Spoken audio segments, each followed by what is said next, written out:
আজকের ভিডিওটা খুব গুরুত্বপূর্ণ হতে চলেছে, কারণ তোমাদের ফার্স্ট ইয়ার ফার্স্ট সেমের ক্যালকুলাস পোর্শনের ডেরিভেটিভ এবং লিমিট, এই দুটো চ্যাপ্টারের উপর আমি মোট 51খানা অঙ্ক দিচ্ছি।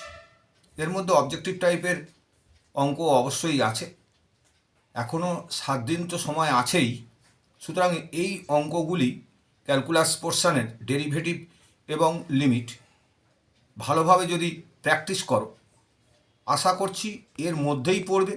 আর আগেও বলেছি, যদি না পড়ে তাহলে এই ধরনের অঙ্ক তো আসবেই, এবং পরীক্ষা হলে তোমরা যথেষ্ট উপকৃত হবে, খুব ভালো পরীক্ষা হবে।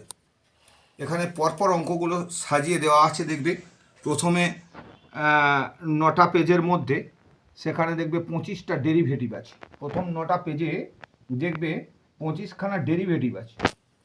আর পরের যে 5টা পেজ আছে, এই 5টা পেজে দেখবে ডেরিভেটিভ এবং লিমিট মিলিয়ে মিশিয়ে আছে, এবং উভয় ক্ষেত্রেই অবজেক্টিভ টাইপের অঙ্ক দেওয়া রয়েছে।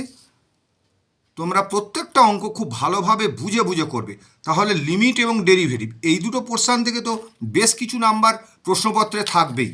এবং লিমিট এবং ডেরিভেটিভের অঙ্ক যদি হাফের বেশিও তোমরা পেরে যাও, তাহলে পাস করাটা তো খুব সহজই হয়ে যাবে, কারণ ওদিকে তো বীজগণিত পোর্শন রয়েছেই, প্লাস ভেক্টর অ্যালজেব্রা রয়েছে। সুতরাং ভালোভাবে তোমরা সবাই পাস করবে, আমি আশাবাদী। চিন্তা কিছু নেই, চিন্তা করবে না, ঠান্ডা মাথায় যে কদিন সময় আছে এই অঙ্কগুলি ভালো করে প্র্যাকটিস করো। আর আবারও বলছি, যদি কোথাও কিছু অসুবিধা থাকে কমেন্ট সেকশানে তোমরা লিখে জানাও, আমি অবশ্যই সলভ করে দেবো। আর আরও একবার, যে আমার এই চ্যানেলটাকে সাবস্ক্রাইব, লাইক এবং তোমাদের বন্ধুবান্ধবের মধ্যে যদি শেয়ার করে দাও, তারাও যথেষ্ট উপকৃত হবে। আজ তাহলে এইটুকুই। Thank you very much.